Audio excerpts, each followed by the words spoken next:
I hope you've all enjoyed the break, gotten a chance to connect with each other and see old friends. And we're going to get going. All right. So thank you for reconvening. And we'll try to keep us on time and keep us moving.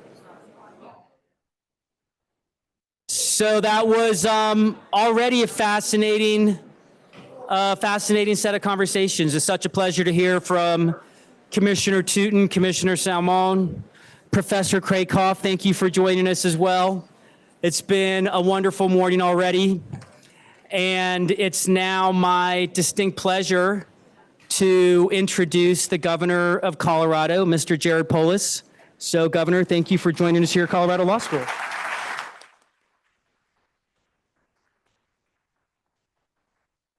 Chris, thank you so much for hosting us here at the Getches-Wilkinson Center. I knew Dean Getches, of course, well, and he would be proud, of course, of the prominence that the center has achieved, including, of course, this historic conference where the negotiators for the Colorado River will appear jointly here in a panel subsequent to my remarks, including, of course, Colorado's own Commissioner Becky Mitchell.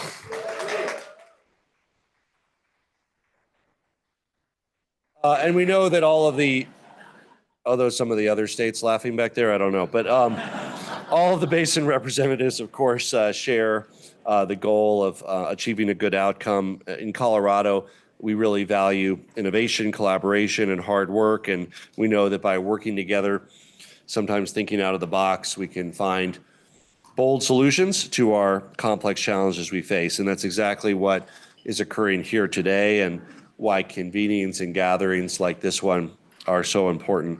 When it comes to securing our water future for ourselves, for future generations, we know that that requires hard work, difficult decisions, compromise, and yes, innovation. And the stakes are high for all of us here in the West, the 7 states in the agreement. We know that we can and we must live within the means of the river. And we know this because here in Colorado, we've been doing so for decades through self-management. Colorado water users rarely get a full supply, while Colorado and Upper Basin states have used less than our compact apportionment every single year. This often means real impact on water users' operations and livelihoods, impact to our rural communities. We hear a lot about the importance of economies that rely on the Colorado River. And it's important to remember that Colorado is one of those economies with our thriving ag sector here in the state of Colorado. We've built resilient communities and economies to withstand the realities of climate change, including increased drought. We actually were one of the first states to create a climate resiliency cross-agency effort and collaboration. We issued our report last year. We're really looking at the impacts of drought and climate on everything that the state does. Of course, water first and foremost, but many additional ramifications. It's time for all water users across the Colorado River Basin to learn how to live within the means of the river. And it's critical that we rebuild our country's largest reservoirs so they can provide security for future generations in dry years. We stand ready to support all of the members of the compact as they make hard decisions that this requires, and we're committed to working towards a collaborative solution for the Colorado River. A collaborative solution means including tribes across the Colorado River Basin who've historically been left out of these conversations. I was glad to see Chairman Hart here. We have other tribes that are represented, including the Navajo tribe and many others. It's important that they're a part of this. Colorado is proud to have been party to the signing of a memorandum of understanding that formalizes the Upper Basin states and tribes' commitment to working together on Colorado River matters. A collaborative solution must also recognize the hydrologic realities of the Upper Basin and acknowledge that we have given and will continue to give by living within the means of the river through strict water rights administration.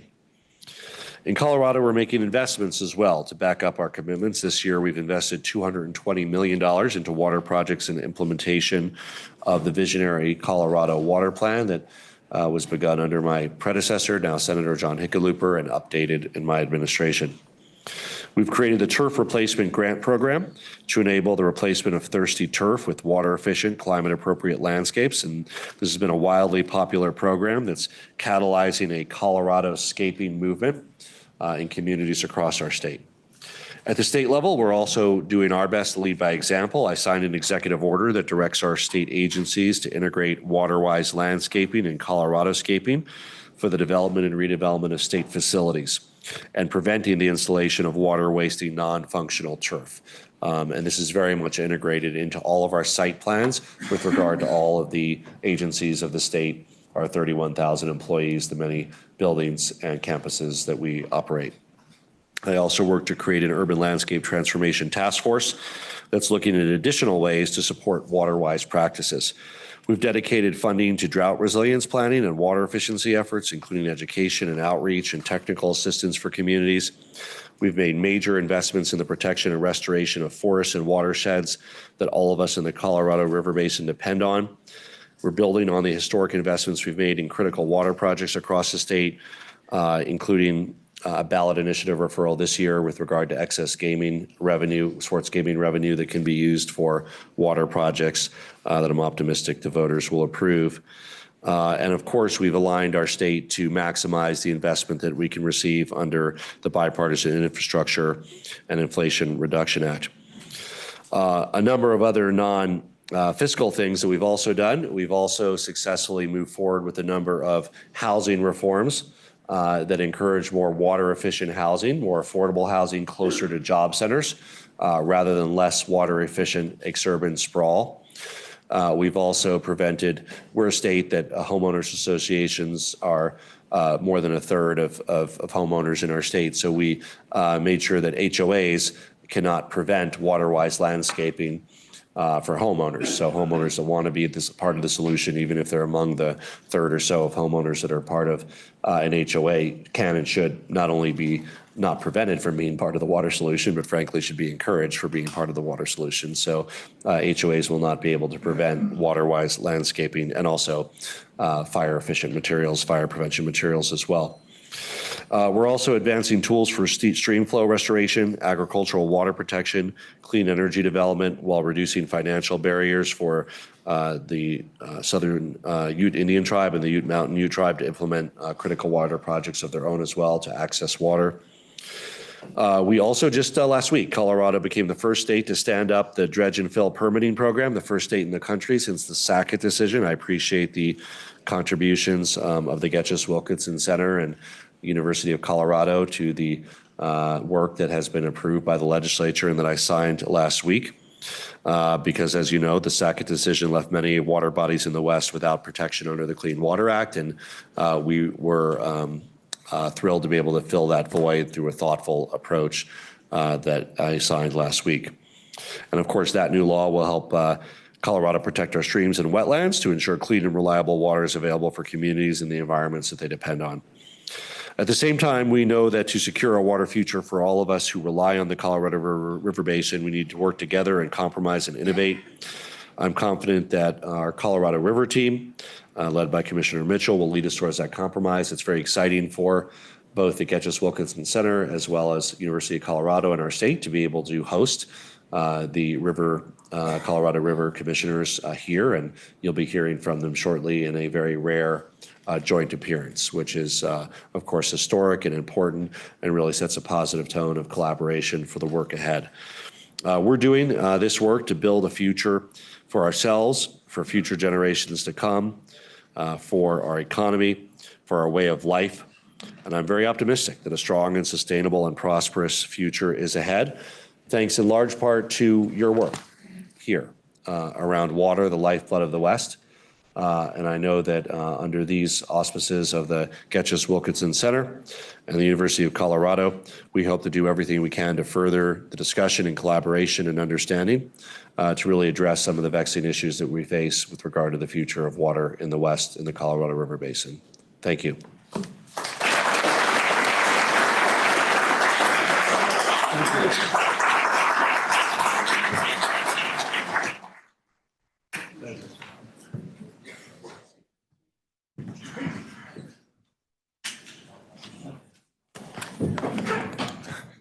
All right, thank you, Governor.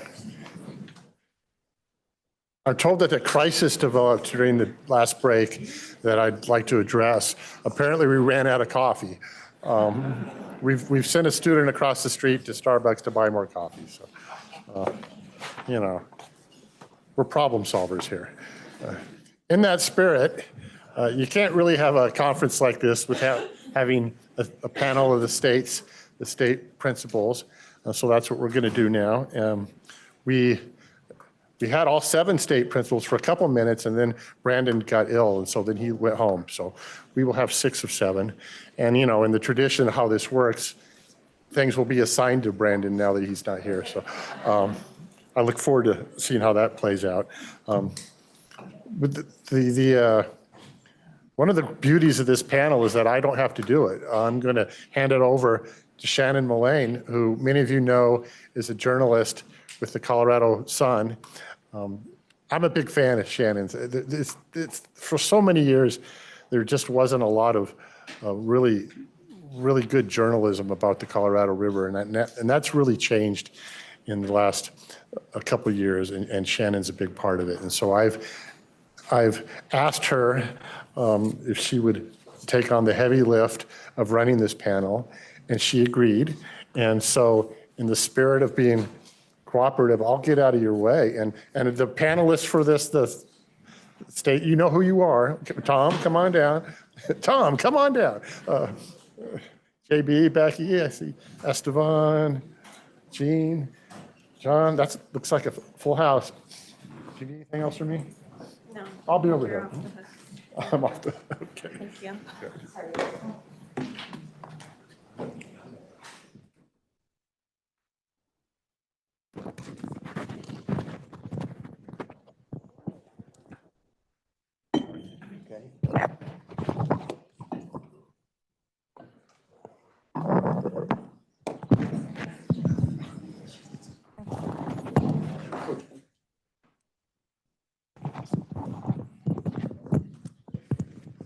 Hi, everyone. It's nice to see you today. Thanks, Doug, for the introduction. I might have to differ on one point. I do think I'm following in some great journalistic footsteps in the Colorado River Basin. Okay, yeah. But thank you. Thank you. It's an honor to be able to lead this panel discussion today. I know that you're excited to hear what our panelists have to say. I'm sure they're super stoked on this whole adventure that we're about to partake in. But before we dive in, again, I'm Shannon Mullane. I'm the Colorado River reporter for the Colorado Sun. I just want to get the lay of the land. So obviously, the topic of discussion today is the post-2026 negotiations between states to offer ideas on guidance on the future management of the Colorado River Basin. And the current guidelines established in 2007 are expiring. So we know we have to get new guidelines. They are playing central roles in that process. They've been appointed by their respective states to do so. They also have been tasked with addressing really difficult questions, like how do you stabilize storage in the basin? Obviously, Lakes Mead and Powell are quite low. The 2007 guidelines couldn't prevent them from falling to crisis levels. And so how do you rebuild storage in the basin is another critical question. How do you design systems that can manage the river basin in times of unpredictable climate events? And so there's a lot that they are going to be discussing. Perhaps one of the most contentious issues is who takes water cuts, when and how, and by how much. So we'll talk about that some too. We have an hour of a moderated discussion. There will be a 30 minutes or so for an audience Q&A. Please submit some questions if you don't hear something in the discussion that I don't get to, throw it in the mix because I already know I'm gonna have to cut some questions out for time. So we'll see how it goes. Okay. You all are facing a limited period of time to do what you need to do. There's a presidential election coming up. Bureau of Reclamation has said that it wants to release its draft EIS with all the alternatives for post-2026 management in December. So if I think the first question that I want to dive into, and I'll introduce you as we go, is when you're thinking of the next steps in the negotiations, which broke down earlier this year, which resulted in competing proposals from the Upper Basin and the Lower Basin. Are you planning, is it realistic at this time to have a 7-state consensus proposal before you would need to turn it into reclamation for its analysis? Or are you planning to wait until the draft EIS comes out and respond to that? We can start with Becky Mitchell, Colorado's Colorado River Commissioner. So as I'm understanding the question, is it realistic for us to have a 7-state proposal? And I think not only is it realistic, but it's absolutely essential. And I think that is what we're aiming for. When we talk about breakdowns, it is because this is a difficult situation that we are in.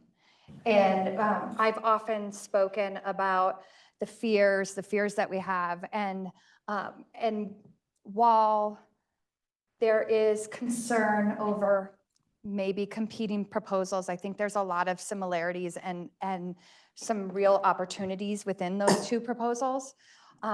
While there is the fear of those two proposals out there, where there is concern over what the federal government may do, that concern is small in comparison to what Mother Nature is telling us. And so I think we don't have a lot of choices, but the folks that you see up here, plus Brandon, who gave me his proxy. I don't know how he got sick. He gave it to me. I don't know what happened, but when you see us sitting up here, this is the options, and I think we're trying. There's a lot at stake. You heard my governor talk about the importance of the Colorado River within the state of Colorado, the lives that matter as it relates to that. We know about all 40 million. There's not a lot of options, but for us to get together, and I'm hopeful and I'm optimistic that we can. Alrighty, we have John Entsminger, the General Manager of the Southern Nevada Water Authority. What are your thoughts? Well, first, my thought is I did not know that faking getting sick was an option. Just eat this, John. Yeah, I would have been happy to Becky my proxy too. It's not too late. Yeah. Just give me your proxy. I think it's important to understand where we are in the process, right? I mean, we need new rules essentially for how to operate the plumbing on the Colorado River by the end of 2026. So when people talk about, we missed deadlines or we're at an impasse, we're 30 months out. We're very much in the second or third inning of this baseball game that we're playing here. And while I think the DEIS is an essential part of the process, that's going to establish, sort of the boundaries of the possible solutions, you also don't have any real idea what's going to be done with that DEIS in the next administration, whether that's Republican or Democrat. So I don't think we should get too wrapped up around, the Upper Basin has an alternative, the Lower Basin has an alternative. I think it's more essential to focus on the fact that the folks up here, the folks in this room, we want to keep our hands on the steering wheel. And whatever the rules of the road are come January 1, 2027, we want to be the ones that have implemented those. Because there's a long way to go before we get there. And while we work on the rules, I think it's really important to focus on what everyone is doing to use less water. Because, we can argue all day about a Powell to Meade release curve. We can argue all day about what triggers lower basin shortages, but none of that's going to matter if we're not comporting our water usage across 7 states and 2 countries to the amount of water that is actually available. So while we work on these negotiations, focusing at the water user level of everyone contributing to the greater good and using less water is really the main event of what's going on the Colorado River. Okay, thank you. We have Estevan López, New Mexico Upper Colorado River Compact Commissioner and Governor's Representative on the Colorado River. As we go, I'm also curious about this question of what's realistic in terms of just the literal time that's available. But yeah, what do you think is realistic? Is it doing it before the draft comes out or seeing what Reclamation comes up with? First of all, I think I agree with both Becky and John in how they answered this.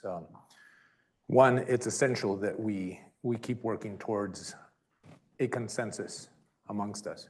And it's not going to be, that's not going to be easy to achieve by any stretch. We haven't, as Becky noted, that's, I wouldn't call it a breakdown, but I do think that there was kind of a hiatus, and it's indicative of just how difficult these issues are, and how passionate people are about protecting their state's interests. But you know, I'd hearken back to what happened with the most recent SEIS. You know, we started out with 2 different alternatives that Reclamation was analyzing. They issued a draft EIS or SEIS, and at that point, there was by that point there was a shift in some of the thinking, and there was adequate time to do what needed to be done to get a final SEIS and a record of decision just recently. That, as noted by Commissioner Tootin, I think stabilized the system. We have, you know, I guess in an ideal world, we would have come together and gotten to a consensus immediately, and been working on that, you know, Reclamation, and everybody would have been singing Kumbaya and working on this already. But it's not an ideal world, and it's a really difficult problem. So I think what you have from us is a commitment to keep working on it, and we'll work on it for as long as it takes. Thank you. Next is Jean Shawcroft, Chair of the Colorado River Authority of Utah. What are your thoughts? Thank you, Shannon. Some of you may have seen Brandon this morning, and he was sick, and I'm glad he's not here. As we think about these complex issues that have been well talked about today, I think Commissioner Tootin hit it on the head this morning when she described that we all 7 care very, very deeply about this river. Because we care so deeply, we don't want to mess it up. We want to take the right time, have the right conversations with the right people to make sure that we do something that's beneficial long-term. We want to make sure that we don't do things that potentially make it more chaotic or more of a concern. But the challenges that are ahead of us are absolutely enormous. I agree 100% that we are committed to making things happen, making them happen or come up with some thoughts prior to a draft statement. I think that's something that we are committed to do. I agree with Estevan. I don't think there was a breakdown. I wouldn't describe it as that. I would describe it as everyone doing their proper homework before and immediately after the alternatives were submitted. But to your point, are we working? Absolutely. Commissioner Solomon talked about keep talking, and that's what we're doing. And be aware of the issues. It takes time to understand the complexities of other states' concerns. It's hard enough to understand one state's concerns if you live in that state. It's another thing to try to understand and have empathy and an understanding of what's going on in the other 6 states. So yes, we are talking, we are committed, and we'll continue to work together. Thank you. You're talking and you have had meetings since March. You guys have you all met together since March in negotiations? Because I had heard that you weren't meeting. Several times. Okay, good. Face to face and several virtually. Cool. Okay, great. Alrighty. So next we have JB Hamby, Chairman of the Colorado River Board of California. JB, how realistic is it to reach a 7-state proposal? And maybe elaborate on how those negotiations have moved forward since March. Sure, absolutely. And I'll sort of widen the frame of time to look at what it's looked like to actually materialize deals in the past. Just last January, where we were, it was a very unpleasant time. You had 6 states versus California at that point in time. There was no real end in sight. The reservoirs were on the brink of collapse. And 4 months later, what materialized was the largest conservation pact ever in the history of the West. Big deal. And now we're here. And so certainly there's been some pauses, or as Commissioner Salmon has stated, sometimes spicy or tense or whatever, thesaurus words we can pull out. But we've also had a great amount of progress. And I want to share just one of those for context here, because Rome really wasn't built in a day. All 7 of us are in consensus about one very important critical thing that's been talked about for many years. And Commissioner Tootin in various times said even just talking about it was a big deal. And that's the structural deficit that's pulled the river down to where it is today and where it's gotten over the last 20 years.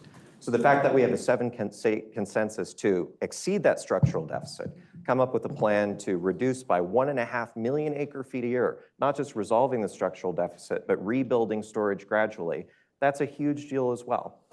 And so as part of that, Arizona and California, 2 states who have a long, interesting history at times, that yes, and lawyers churned out of institutions like this were put to a lot of work on.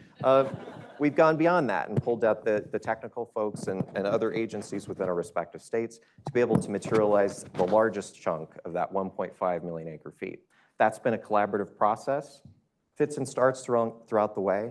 But I think based on just those 2 examples of sometimes contentious conflict, quickly turning around and turning into really productive, exhilarating periods of time is a good thing. So certainly we'll get through different meetings that we'll organize and have lunch or whatever. And ultimately, I feel pretty confident we'll sign something at some place. Great. Sounds like a plan. There you go. You need a pen? All right, last we have Tom Buschatzke, Director of the Arizona Department of Water Resources. Tom, how realistic is it? And can you also share some of how you see the negotiations moving forward in the past few months? So sure. So first, John talked about being in the 2nd or 3rd inning or so. Going last helps. You can ask Google stuff. Since 1908, there's only been 24 perfect games in baseball, right? We're not on a perfect game, but those are rare, right? So fits and starts are going to occur, right? But I think from the discussions that I've been involved in with these folks to my right, I think we share some really important common themes. A couple of them we heard from the governor. First one, we want to control our own destiny. We don't want judges or Congress to decide the fate for us, our water users, our tribes, and the fate of this river. Second, we don't want litigation. And third, I think we all agree that today we have to live within our means. And the hard part's going to be figuring out how to put these pieces together. And the last one is recognizing the impacts of the shortages that we've all taken to date and that we're going to have to take in the future. Those are some really sound principles that I think we all agree to sitting at this table. And so sometimes maybe our human condition leads us to the negative rather than the positive. So I think on the basis of the fact that we have those principles in common, I do think that within the time we have before us, and it may not necessarily have to be when the draft EIS is published, we can get this done. Okay, thank you. I was going to save this question for later, but it seems like an okay time to talk about it. John, in December, we all had CRUA, Colorado River Water Users Association Conference in Las Vegas. there was a great panel there too. And so in that time, you were talking about the three options that Tom just mentioned, the litigation, legislation, and negotiation. And we heard similar things at the time about people really wanting to go with negotiation. There were risks involved with the other ones. I remember, Becky, you had said you wanted to avoid the Supreme Court, but you could not accept a plan that did not acknowledge the existing shortages in the Upper Basin that get taken there. So the question at hand is, will you commit today that taking the question before the Supreme Court is off the table?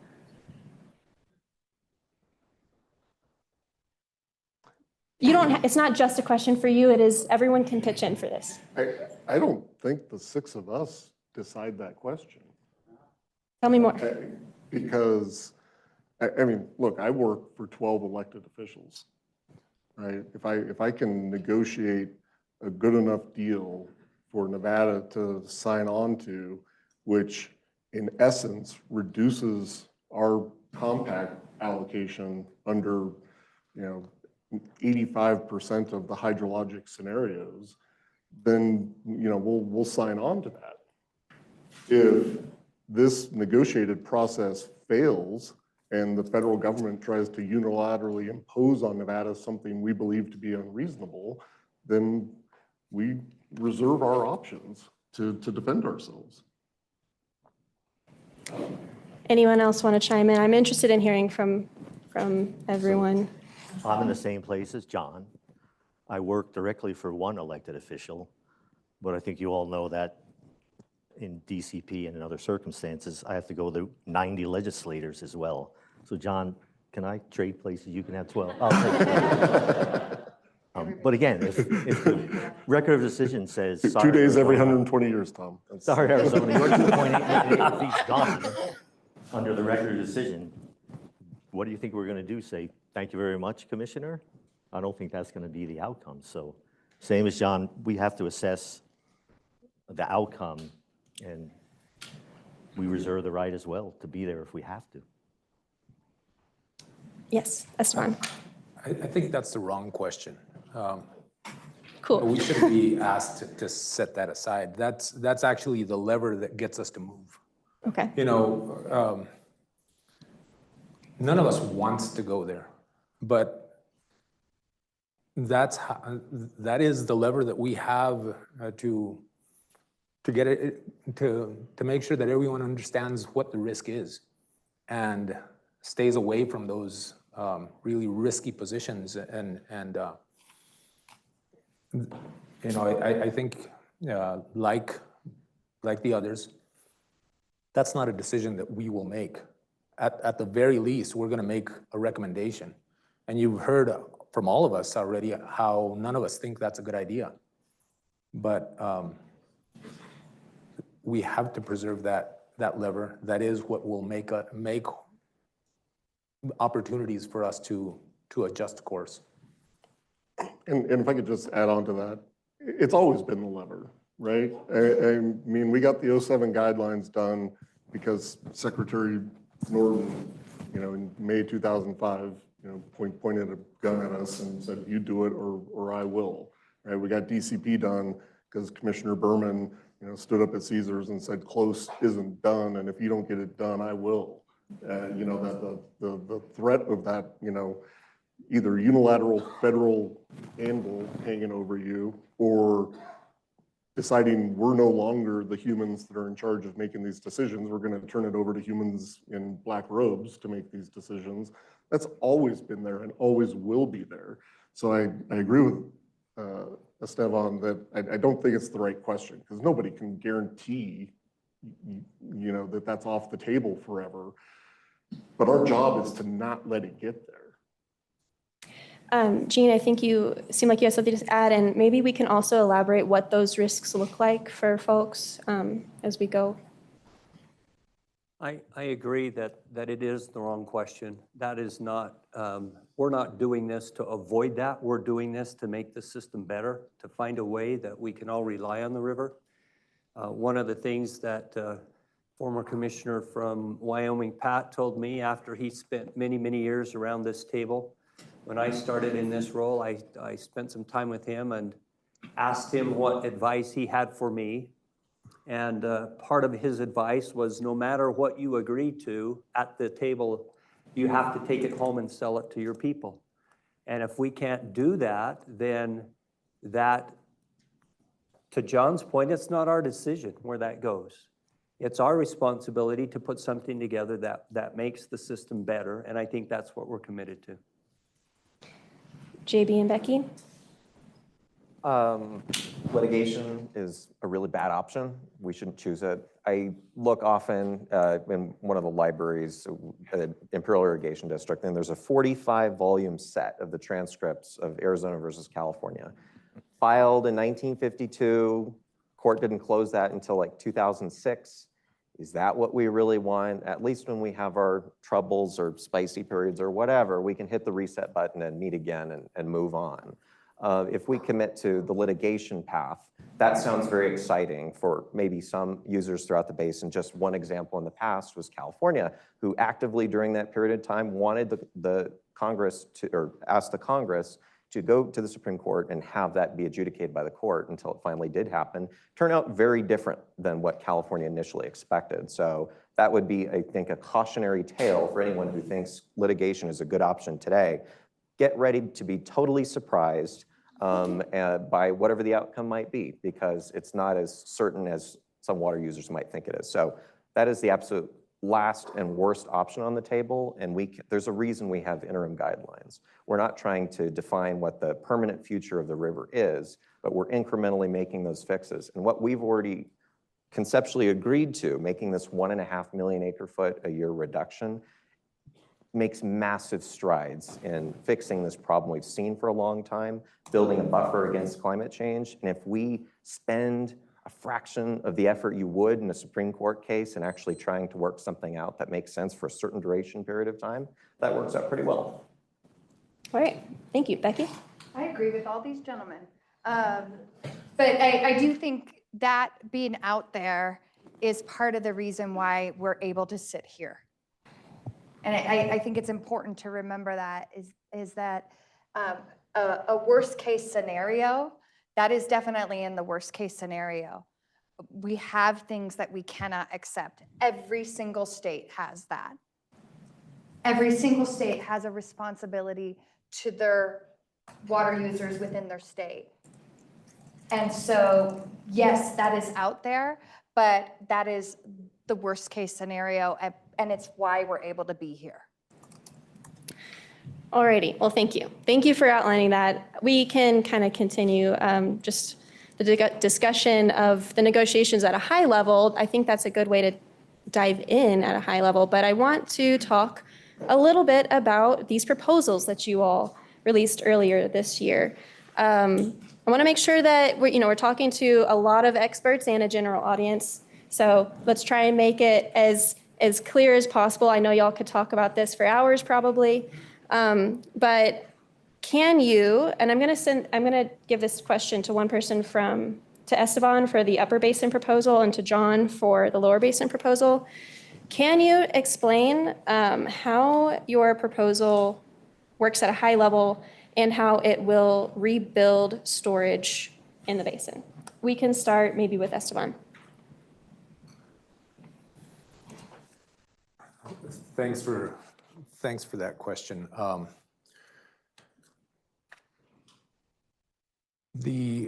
As demonstrated by 2022 in particular, the 2007 guidelines are not robust enough for what we're seeing in hydrology today. And those guidelines were, in essence, they were designed to try and give lower basin users as much assurance as possible as to having a steady supply of water. And what it ended up doing was, in essence, it drained both Meade and Powell because of the way that was set up. And so the upper division alternative, we strive to pivot to a supply-based operation where uses are reduced to the amount of water that's available. You've heard it said here by virtually everybody here, I think, that we've got to live within our means. That's the basis of our proposal. There's a few principles that we tried to adhere to in setting this up.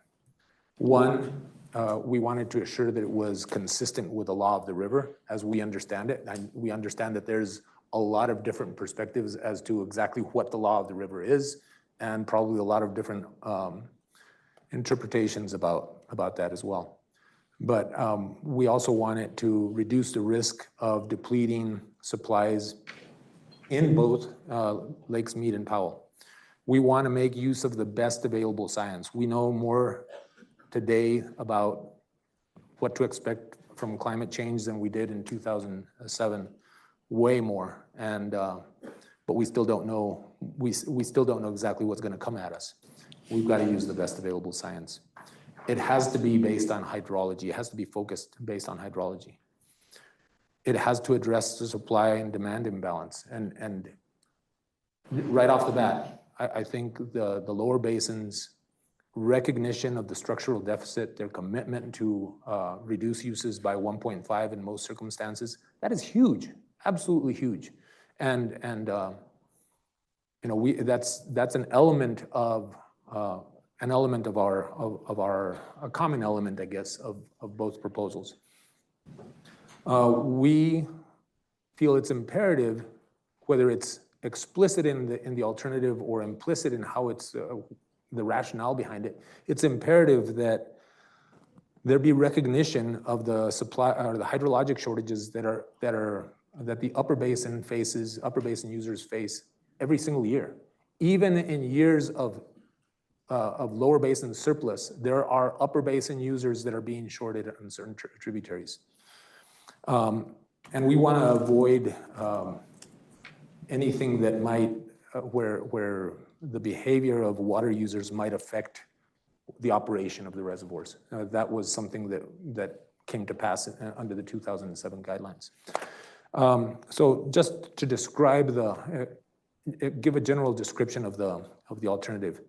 Really, the alternative is quite simple, and there's a lot of similarities to the lower basin, but there's also some really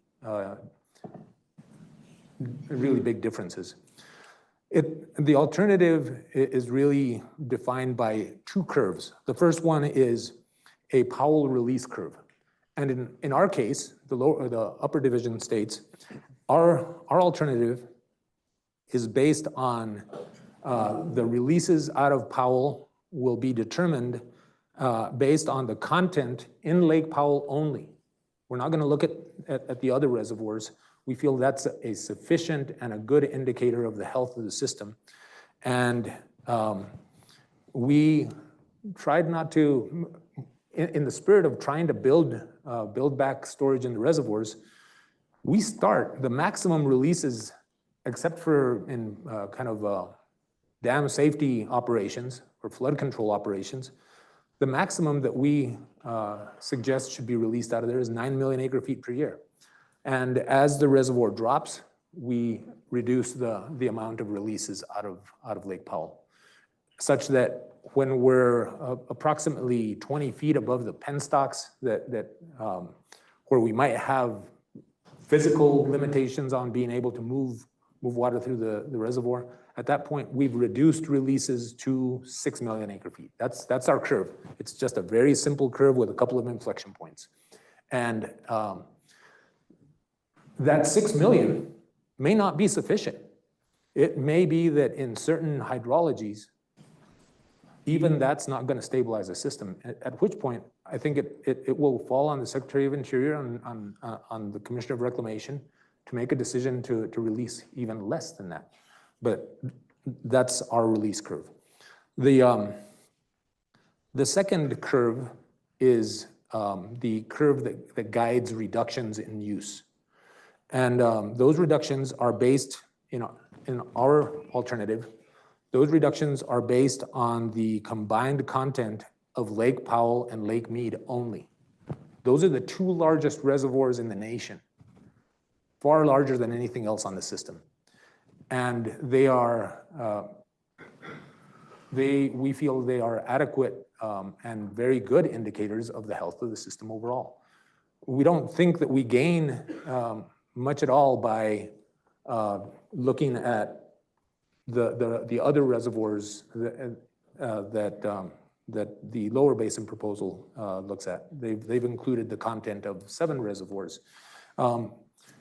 We've done some modeling that shows the content of the remaining 5, that stays pretty constant. That doesn't really tell you much about the health of the system. It's the 2 big reservoirs that guide that are most indicative of the health of that system.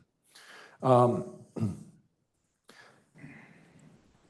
assuming most of you, being at a conference like this, have looked at the proposals, so you know what those curves look like generally. And you know that they're similar in the way they look. We began, I think John is the first person that I think it was you, and maybe not, but somebody called it the Z curve because of the shape of the curve. You know, it's as the on the y-axis, if you have the content of the combined content of those 2 reservoirs, you know at 100%, you know, when the reservoirs are full or near full, there's no limitations on there's no need for anybody to take any reductions. In our instance, we start the reductions higher. So that Z curve, the shape of that curve is common to both proposals, but there's differences, and I'll talk about some of those differences in a bit.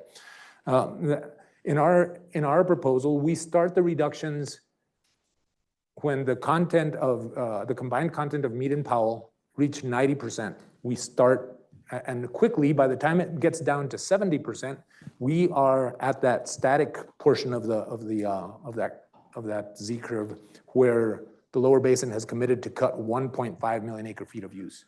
And that remains all the way down to, I believe it's 20% content. At that point, it increases pretty dramatically on another ramp, that bottom ramp, all the way up to 3.9 million acre feet of cuts. Now, the similarities. The similarities are the shape of that curve, the fact that both curves build on that 1.5 million acre foot static, the element that addresses the structural deficit. But the shape, while the shape of the curve might be the same, the differences are, well, the inflection points, the starting points, the percentages are different. As I said, ours, the reductions start earlier with the intent of building storage and conserving storage as much as possible. Our approach looks at the content of 2 reservoirs, whereas the lower basin looks at the content of 7 reservoirs. And I've already talked a bit about why we think it's appropriate to just look at the 2. We think that is an adequate indicator of the health of the system. And there's no appreciable difference in it. And looking at all 7 raises some other issues that are of concern to us. Now, another really, perhaps the most stark difference between the 2 proposals is that on that bottom ramp, that lower ramp, what we have said is that those reductions should be taken by the lower basin. And we'll do some other things, and I'll explain why in a minute. So that's the element, that's the essence of our alternative that we think should be analyzed in the EIS. We do allow for conservation accounts in both reservoirs, and Meade for the lower basin and Powell for the upper basin. But the thing that we say that we will do as part of this proposal is we term it parallel activities, and we called it that because we think it's kind of outside of the scope of the EIS itself. There's 2 specific categories of activities that we think that we can and will participate in. First, voluntary conservation programs, under which the conserved water from the upper basin would be stored in an account that will accrue over time. And because of the nature of the hydrology that we face, and the fact that we don't have big reservoirs, we're kind of constrained as to when we can do that. We can conserve water when there's water available. That's when we can conserve the most efficiently, and set it aside. Yeah, You wanted me to hurry? a little bit, if you could. That would be great. You take whatever time you. I do have some questions that you're like diving into. So maybe finish this point and then we'll go to John, and then, because we only have 15 minutes. Gotcha. 10 more minutes. Okay. So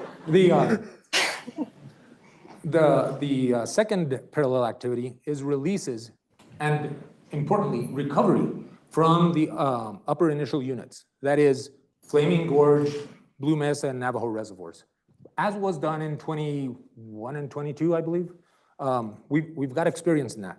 And we think that that's the sort of, those sorts of releases can and should be done in the event of an emergency, not on regular day-to-day operations.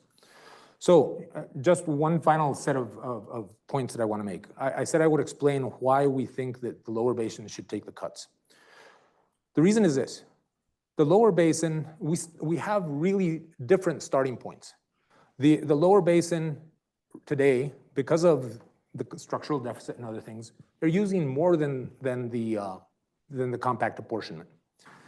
The upper basin is using considerably less than our compact apportionment. Dealing with the structural deficit, they will essentially come to that compact apportionment and will still be considerably below. Second, the upper basin, as I mentioned earlier, every year we face hydrologic shortages because the water is not available to our users. And it's water that has been proven up. It's been put to use historically. It's not just water that's, for example, that was apportioned to us under the compact. It's water that has been put to use. We've quantified that. It's on the order of 1.3 million acre feet per year average. The numbers that we've looked at range from about 600,000 to over 2 million in any given year. So I'll stop there. Okay. Okay. Thank you. That's great. I do have a follow-up question for that, and then we'll go to you, John. Okay. You have one more moment of almost relaxation. So in the upper basin proposal, you're outlining these cuts in the lower basin, and the upper basin, because of the shortages that happen here, has taken a stance against the mandatory cuts in the upper basin. Is that stance something that is it a politically feasible position, considering, just literally feasible? Is it a politically feasible position to continue that stance, considering the political powers in the lower basin, the cuts that are being described in the lower basin? I'm gonna take a stab at this. But I think the others should weigh in on this as well. And I'm going to flip it a little bit. I think it's kind of politically and perhaps legally not tenable that we try and dictate mandatory cuts, because in our respective state, I think in every case, it's probably in the Constitution, we're not able to simply mandate cuts to our water users. That is contrary to each of our constitutions. The only instance in which we could is if we are not in compact compliance. So doing it in advance of that is politically untenable in New Mexico. And I'll stop there and ask my upper basin colleagues to add to it. There's not one thing on this river that's political. We recognize that that's a challenge. We also recognize that science will continue to help us, but we also deal with the reality that Estevan talked about. We don't have the ability to shut water users off unless there's a reason to do so. And particularly in Utah, the majority of the water that is available is pre-compact water. Even last year, with a huge amount of snowpack that we had, the state engineer in Utah cut people off because they were out of priority on a year when we had in Utah an average of 300% of snowpack. And I think that's got to be part of the understanding as we go into this. No doubt about it. As we've talked, we all have to figure out how to live with less water. That's something we have to do. How we do that is part of the challenge. Okay. I think we, did you? Yeah, can I Sure. get in there too? Brandon told me I could say this. But I want to do, and Estevan took the liberty of correcting your question, so I'm going to correct this one also. I think we did not dictate how cuts were made in the lower basin. We took that curve from a curve that was previously used in our discussions. And so did not feel like it was our responsibility to dictate where cuts happen in the lower basin, and felt like it's important to acknowledge that those hydrologic shortages are a lot of the cut. Doesn't mean that we won't live with less. We know we're going to have to. We have examples within our states already of us trying to build resilient water futures. Folks on the ground making those decisions that are hard, that are difficult, that are innovative, that are putting both state dollars, federal dollars to the test and saying, we know we have to live with less. We absolutely know that because we do constantly. And we don't have the reservoirs to predict what will happen. I think Commissioner Tootin talked about the snowpack and the snowpack being one of the largest reservoirs. I can't tell you what next year or the year following that snowpack is going to be exactly, and what hits are going to happen on the ground. I see some of my water users here, and I have to honor what they have to do all the time. They don't know what that snowpack is going to be. It doesn't mean that we're not willing, doesn't mean that we're not doing already. But we cannot promise something that we cannot deliver. That's not what's best. But what I've heard consistently within my state, within Colorado, is that if we are going to conserve, we want to make sure that it's not so others are not conserving. And so how do we build that into what we're doing? How do we build what the trust building exercise, let's say, of what we do means something. And I think that's been what's incredibly important in the Upper Basin. I want to give, Lower Basin a chance to respond if you'd like, and I also definitely want to, John, if you could take a moment to just describe maybe at a high level how the system deficit fits in, how the tiered reductions fit in. Sure. Well, coming from the state with 1.8% of the legal entitlements, I feel well qualified to do the most with the least amount of time. Just real quick on the Lower Basin proposal. We proposed the 7 reservoir trigger. And the only thing you look at the total system contents of the 7 reservoirs for is for when the Lower Basin shortages are triggered, right? Onto the first ramp, then onto the static ramp. It has nothing to do with the operation of those upstream units. It has nothing to do with the records of decision for how those reservoirs are operated. It goes to, Estevan made the point that they were interested in something that avoided manipulation, right? Under the 07 guidelines, both real, i.e. sweet spot, for those of you who are well-versed, and perceived. I mean, we had Don Osler thinking we were manipulating, Lake Mojave, when we're doing Razorback, suckers spawning so that we could get more water out of Lake Mead. And the 7 reservoir trigger takes all that off the table because it doesn't matter where the water's parked. You want plenty of water in Blue Mesa on Labor Day, then the 7 reservoir solution is better than the 2 reservoir solution.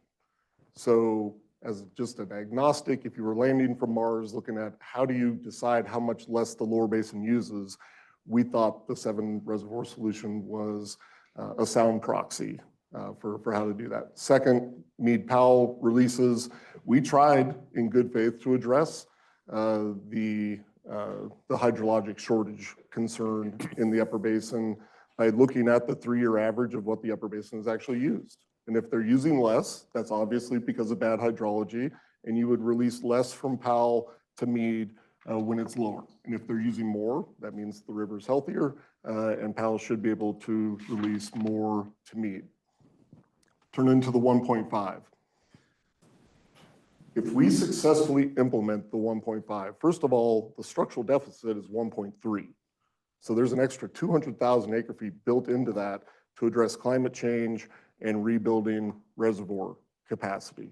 If the 1.5 is successfully implemented, Arizona will take 760,000 acre feet less, California will take 440,000 acre feet less, Nevada will take 50,000 acre feet less.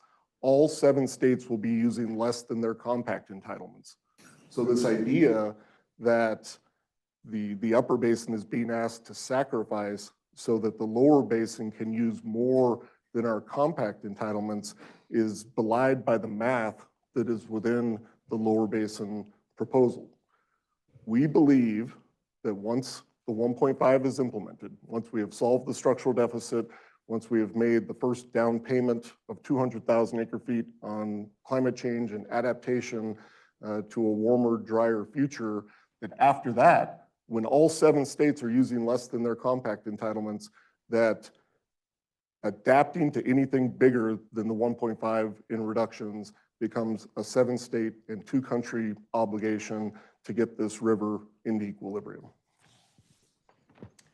For that, that was fast. Do you all have anything? Yeah, in brief, I think everyone who uses water can use less. Certainly the case in California. And despite the fact that 20 years ago, California, for all practical purposes, permanently committed to reducing its use by 800,000 acre feet a year, and now is stepping up with an additional 440,000 acre feet a year in 20-some year time, over 1.2 million acre foot a year permanent reduction. It's a big deal. And we do this with one particular irrigation district, modest one in Southern California, committing to 500,000 acre feet a year of conservation, a modest urban water agency in Southern California that, despite having half the population of the Colorado River Basin, also depending on the Colorado River, depends on another supply of water that sometimes only gets 5% allocation, sometimes 0. So despite all those things and internal difficulties all of us have within our own states, Tom has a whole county that's been cut off of water. Climate change is going to require us all to do more. So everyone who uses water can certainly use less. I'm reminded of that every time I see a center median, which here in Boulder are very green and very lush. I'll talk to somebody about that. There's a lot of non-functional turf in Boulder. Let me talk about my legislation. So just to pile on, I guess, by the end of 2023, the lower basin conserved more than 1 million acre feet of water. As a result of all of that, we only put 5.8 million acre feet to consumptive use, the lowest consumptive use since 1984. So, I mean, those numbers also are very indicative of what we're doing in the lower basin. Okay. So I think shortage and how the cuts would be made are 2 areas where I have heard maybe disagreements or sticking points for you all. We've talked a little bit about shortage, about the reservoirs and the definition of the total system storage, including 7 reservoirs. I'm continuing to hear in the upper basin that idea isn't that popular. I don't know how you guys come together on that issue. You've made your case for it when you described your proposal, but what is a way forward for anyone who'd like to take that one? We have a lot of work ahead of us. And we're looking forward to doing that. I think we're open to all of the ugly conversations that need to be had. Sometimes it's not enjoyable to have those in a room like this with folks watching. But we're open to having conversations. And I think we've described what the issues are with the 7 reservoirs. It's not their intention wasn't to be looked at as a supply. There are records of decision that are associated with those. There are tribes that are directly impacted in the Upper Basin because of that, and so we can have the conversations. We're going to continue to have our viewpoints and our positions, and we're going to be focused on trying to move the needle for the future. And just to clarify, maybe even just for me, thank you everyone for listening. When we're talking about the hydrologic shortages and the cutbacks that happen in the Upper Basin, would that amount of water figure into the amount of water the Lower Basin is asking the Upper Basin to cut back? Does that? I believe that at some point we'll have to have discussion on that. That is not determined at this point. And I think there's flexibility in the lower basin as to how and when the upper basin contributes. Okay. Right? We just don't want that answer to be zero, never. Once we get past zero, never, now we're having a conversation. Okay. I have a million other questions on my list. We're at time, but I want to ask one other one. The recent water settlement between the Navajo, Hopi, San Juan, Paiute, and Arizona would give a port. This is for Tom over there. Brandon was going to answer, but he deferred. Oh, yeah. Tom might get sick too, but.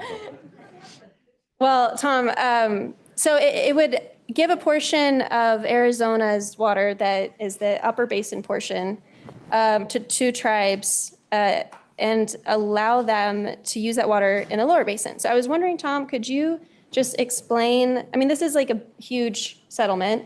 It marks a shift in how tribal water rights are working, could increase certainty in the basin, I have heard. And so I'm just wondering if you could describe the settlement in a little more detail and just really elaborate on what got us to this point. Sure, I'll try to be quick given the time, but as you said, it's the Navajo Nation, the Hopi tribe, and the San Juan Southern Paiute, plus approximately 37 or so other parties within the state of Arizona, including the state itself and some state agencies. This has been going on in fits and starts for 40 years. I've only been involved for about 11, but it's a very long time coming. So Arizona has 2.8 million acre feet of lower basin water, 50,000 acre feet of upper basin water. The Navajo Nation would get 44,700 acre feet of upper basin water that it could use anywhere on its lands in either the upper or the lower basin. The Hopi would get 2,300 acre feet of water, and the Navajos are committing to deliver to San Juan Southern Paiute 300 acre feet per year. That upper basin water could also be marketed by the Navajo and the Hopi anywhere in the state of Arizona in either the upper or the lower basin. That follows on with other tribal settlements we've had in which they're able to market their water within certain parts of the state of Arizona, and the recent Colorado Indian tribes marketing legislation and agreements that we just signed recently. There's some lower basin water involved as well, 3,500 acre feet of water. That's the same priority as CAP for the Navajo Nation, and 5,928 acre feet for the Hopi. The Hopi are giving 100 acre feet of that water to the Navajo Nation as well. That water could also be used in the upper basin. So that water could be transferred and used by the Navajo Nation in the upper basin part of the reservation as well. Of course, that water could the difficulty of the accounting, all that needs yet to be worked out. One really important piece of this settlement now, as compared to over the last few decades, we had something called non-Indian agricultural priority water. It's our lowest priority Colorado River water, essentially. It was used to settle tribal claims under the Water Settlement Act that I helped negotiate starting in 1999. We thought the priority of that, or the reliability of that, had some issues with it, but based on the numbers we negotiated in the Lower Basin proposal, 760,000 acre feet, that water's gone. 600,000 acre feet, reductions to Arizona makes that water gone. A lot of that is the Gila River community and other non-tribal folks. It was a tough discussion with the Navajo and Hopi to say that that water's off the table. But we did it because that water is totally unreliable. It's not there. And to some degree, for me, a recognition of what we've been talking about, that there's not as much water in this system anymore, and we can't have a very low reliable or water supply that's not going to be there, be part of a tribal water rights settlement. There's some other important provisions. The San Juan Southern Paiute Reservation gets delineated by Congress. And then perhaps there's a number that might appear startling to some, $5 billion worth of funding in the proposed settlement for infrastructure projects so that the water can be put to use, agricultural efficiencies, a whole bunch of other uses, including the two tribes, Navajo and Hopi, could go within Arizona and potentially use some of that money to buy water rights that might be open for sale on the market. So a lot of creativity moving forward, and it does settle all the claims of the Navajo and Hopi, both within our state and to the Colorado River. So this is a huge step forward. Hopefully we'll get support from everyone in this room and all the states in Congress. When this daylight's in Congress, I can't tell you exactly when that's going to happen. But again, we did this last phase in record time. I think it started about last November. We see windows of opportunity, I think, right now with this administration and for other reasons. So a very proactive, very huge step forward, and it will only leave Arizona with a handful of tribes that don't have their rights either quantified or settled. So there's a lot of certainty for us in that regard as well. Okay. Thank you for that. I think we're going to transition into audience questions. And Celine, what have we got going over there? Well, I have to say, we have a really fun, lively discussion going on through the slide. You all are amazing, and you're going to have to bear with me because I can't ask 52 questions. I'll do some grouping. We'll have some fun. And I want to start by sharing a few of the questions that I'm not actually going to ask you and provide some context. So we heard this morning about the miscalculation about water supply availability that we've had throughout decision-making in the 20th and 21st century. And that, I think, is bringing us to questions like, and I'll read this one because it's our second it's the top question with the voting right now. Will Colorado acknowledge there is insufficient water in the system to make full use of their river allocation and commit to stopping their Colorado River development? Becky, you can answer that if you want to, but I'm not really going to ask it. There's also questions like, what will it take for the lower basin to reduce use to the level of the upper basin? What about looking at hydrology for all of the states when you take into consideration supply? And how do you justify asking the upper basin to use less? I think that gives you a sense of where your audience is in this discussion. So I'm going to ask a question that's a little bit lower down in the list, but I think gets at something we haven't talked about today. Are you considering basin-wide programs? It says demand management. I'm going to say voluntary compensated water conservation programs. And if so, what are the barriers and is there funding for it? Was that directed to the upper basin or? That is for everyone. Everyone, okay, Yeah. great. I think we acknowledged in our proposal that there's going to need to be conserved consumptive use conservation, whether regardless of what you call it. I don't even want to limit it to just one type of conservation. I think we know that conservation is going to need to happen. We've never said that is not needed. And we've never not done that in the Upper Basin or in the Lower Basin. I got leader of conservation sitting next to me, or leader of inappropriate ads on about conservation, one or the other. Effective. Effective ads. Effective. I mean, it's not a musical like some of the other folks in the room have, but we've always agreed that we have to live within the means of the river. We agree to it because we do it, and we have to create a more resilient future for everyone. Jump in as well. There's a lot of pilot discussion or exploring conservation programs, just to give some context, and the California example that I think could be a helpful blueprint to sort of moving paradigms forward.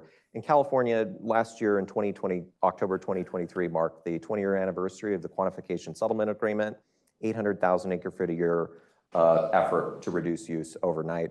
As part of that, we've got a number of agreements and arrangements between individual agencies. Just to name them off and hopefully don't miss any of them, as part of this whole suite of efforts, we have the Fort Yuma-Quezon Indian Tribe and Metropolitan, another one Coachella and IID, another one IID in San Diego, another one IID in Metropolitan, another one with the Palo Verde Irrigation District and Metropolitan, another with Metropolitan and the Barred Water District.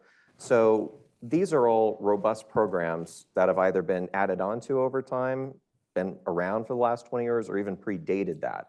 So I think that would be very helpful, basin-wide, is to get more recognition that these sort of partnerships are possible, and get this to be more standard throughout the basin and not so controversial. Certainly it's very controversial when you're exploring, you're thinking about it, and before you ink the signature, or just after you ink it, or maybe in the case of California, you spend 10 years litigating whether that signature is valid.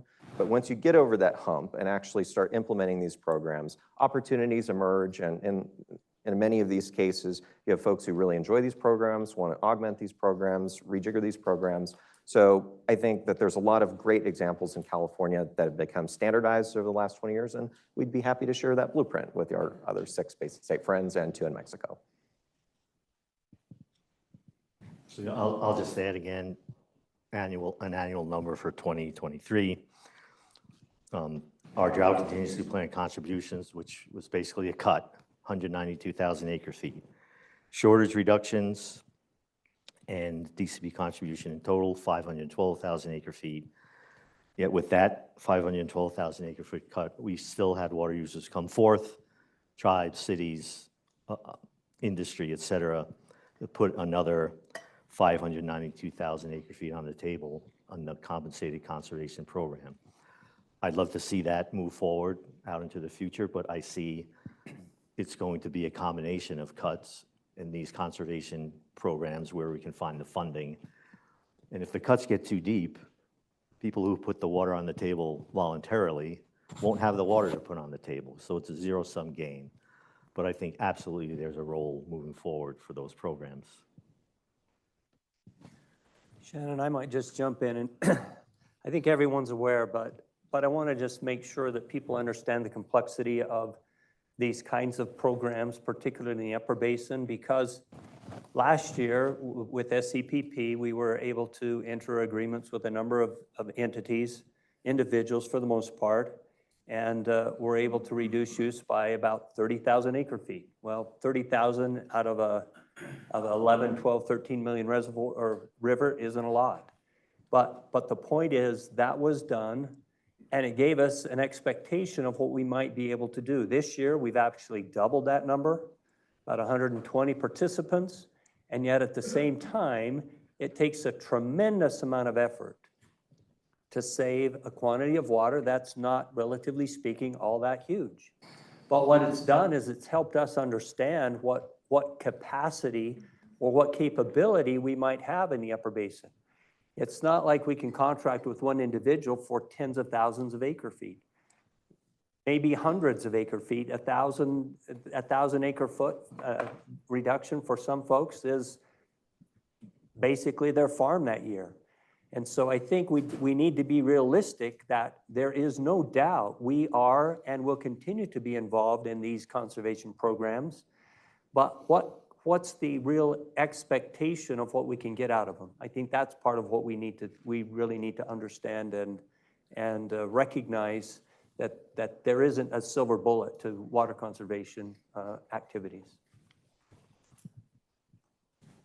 No one wants to talk about cutting the lower basin to the upper basin or whether I'll share Colorado. one sort of piece of context on that. We have one county in California, LA County, which has more population than all 4 upper basin states. So trying to get also the rest of California, Arizona, and Nevada to get down to the same amount of use is not practical. Just put it that way.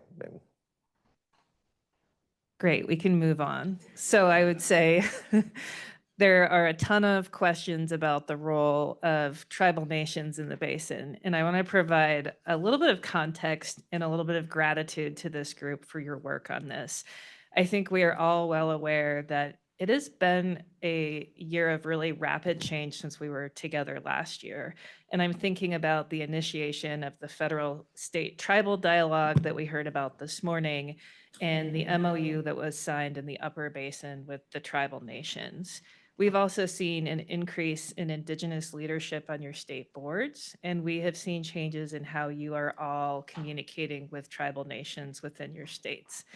So within that context, there are a lot of questions about formal seats at the negotiating table. And so they're phrased a few different ways, and I'll try to combine them into one. Are the states willing to go beyond what we have done now to involve tribal nations directly and as equal partners to negotiate the next set of guidelines?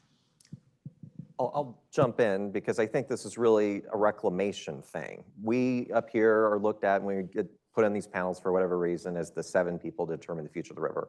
Really not. We have the same seat at the table at this much larger table that the Department of Interior set up. That's 7 of us, but there's also 30 others.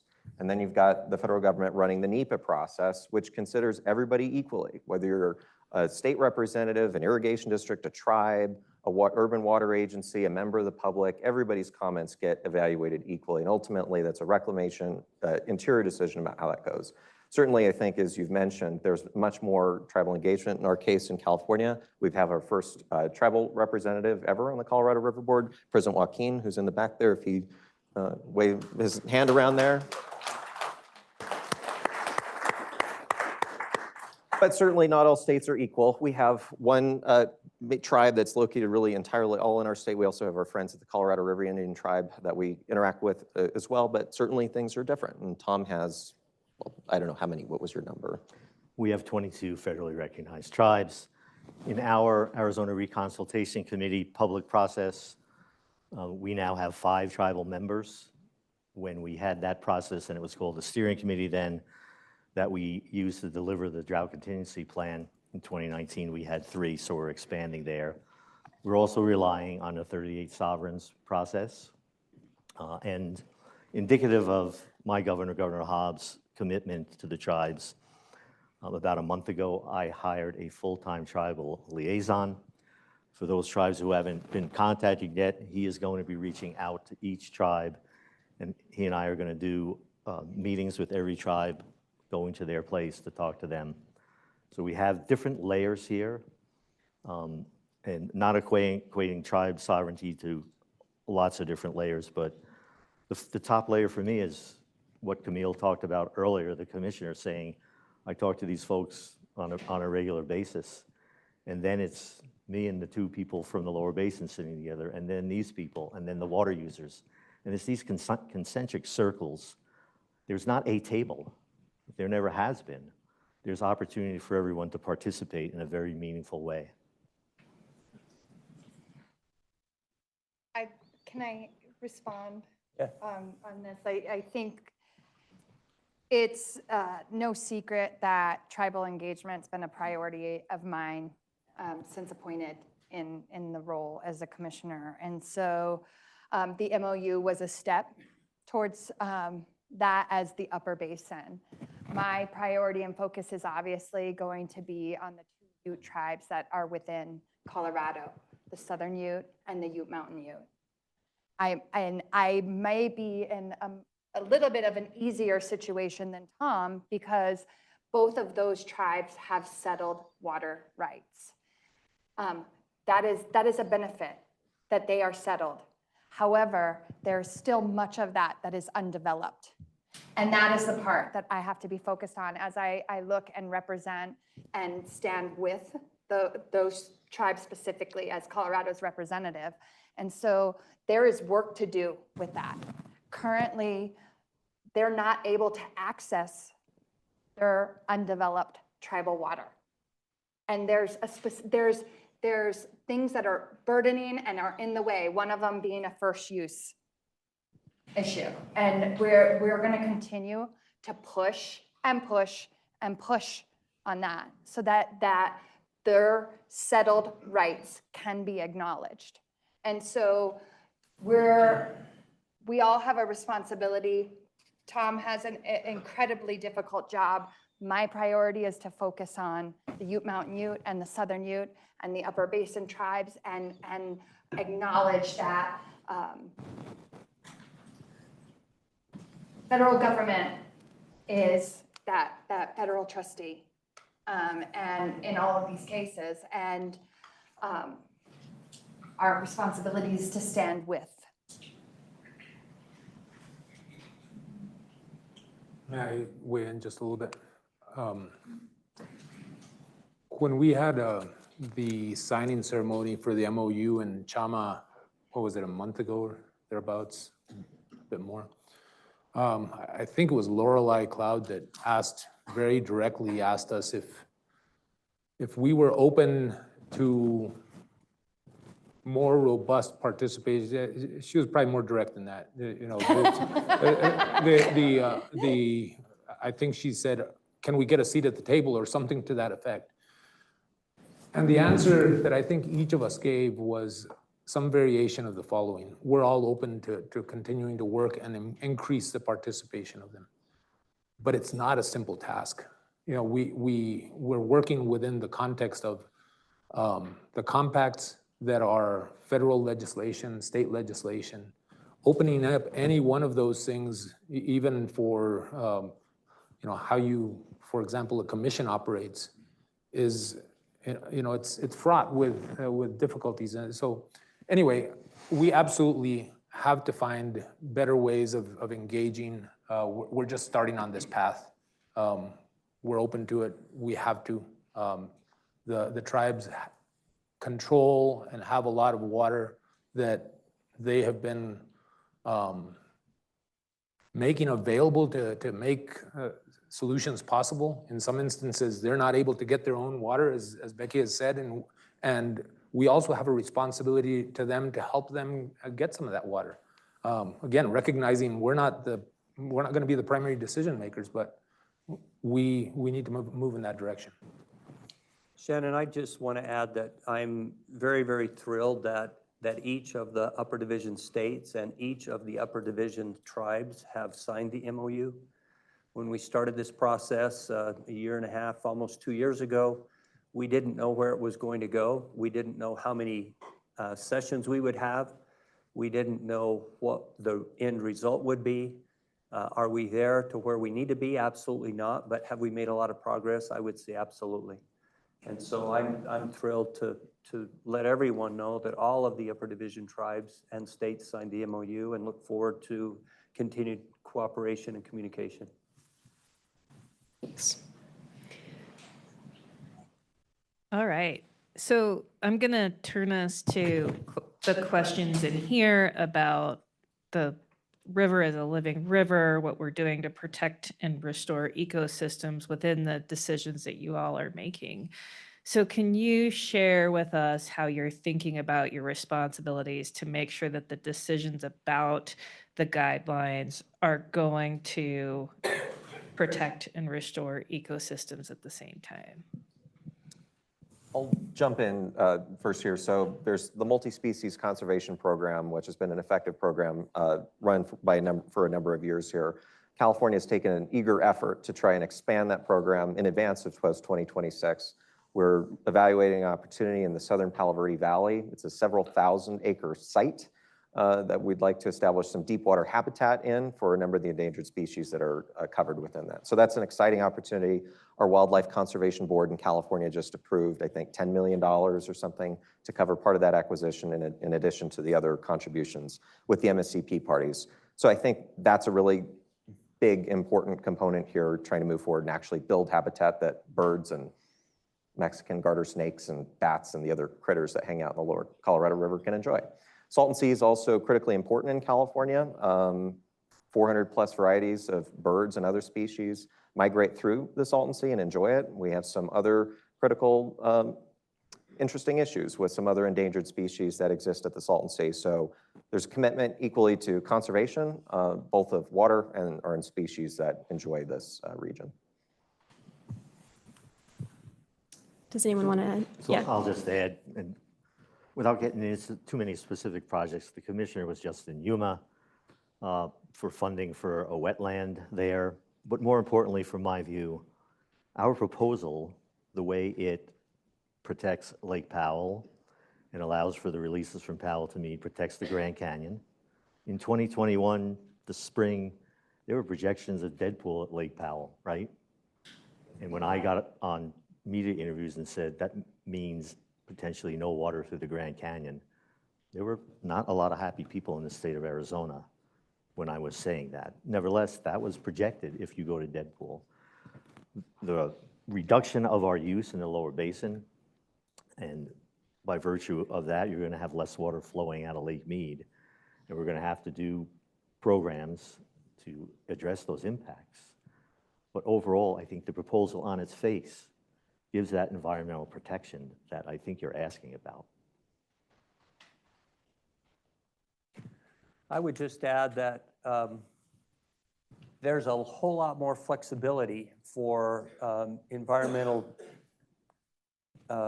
projects, environmental issues, if there's more storage in the reservoirs.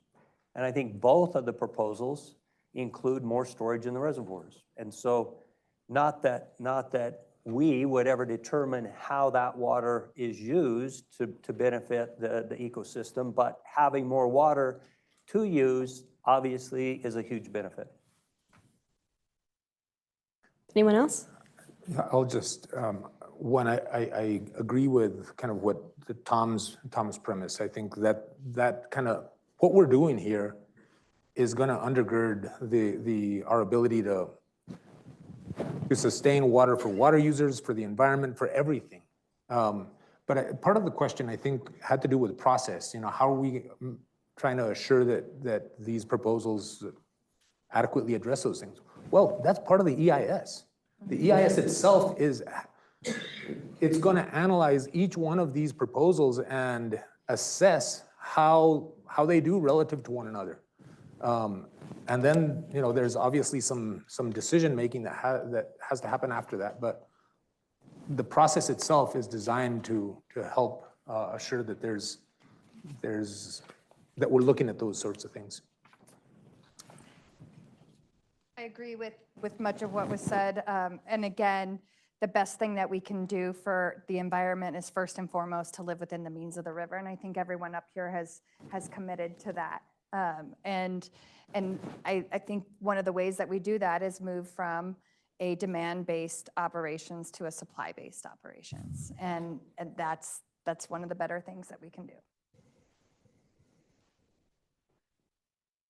All right, I've been told I can ask one more question, and this one is interesting and very high on our list, so I'll end with it. Are alfalfa export restrictions on the table to stop the exportation of Colorado River water? So we export a lot of things with water in them. There's chips being made in Arizona. So the Boulder chips you saw outside in the hallway, the potato chips, those are also Arizona chips. But I'm talking about the other type of chip. Equal opportunity. We're equal opportunity chip makers. Yes. So there's chips, all kinds of other things. We make movies with water in California, and there's all kinds of stuff grown or made all over the basin. Alfalfa is one of them. Really, the amount that's actually exported is smaller than you'd think, and it's certainly a good headline. But we all eat, and I dare anyone here to, and we'll see what percentage maybe after lunch, who do not consume any sort of dairy product or any cheese or any beef or any of those things. So you can, anyone who's wanting to ride the anti-alfalfa bandwagon, don't consume any of those products at lunch. It starts at home. Done. Yeah, you can do it. You cheat.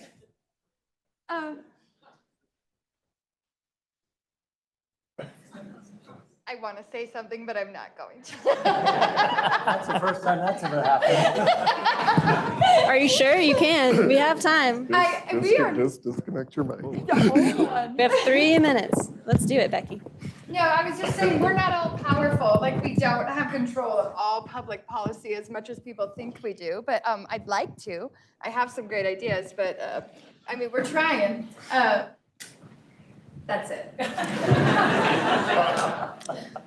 Okay, well, I think we're done. Thank you, everybody, for listening. Thank you, panelists.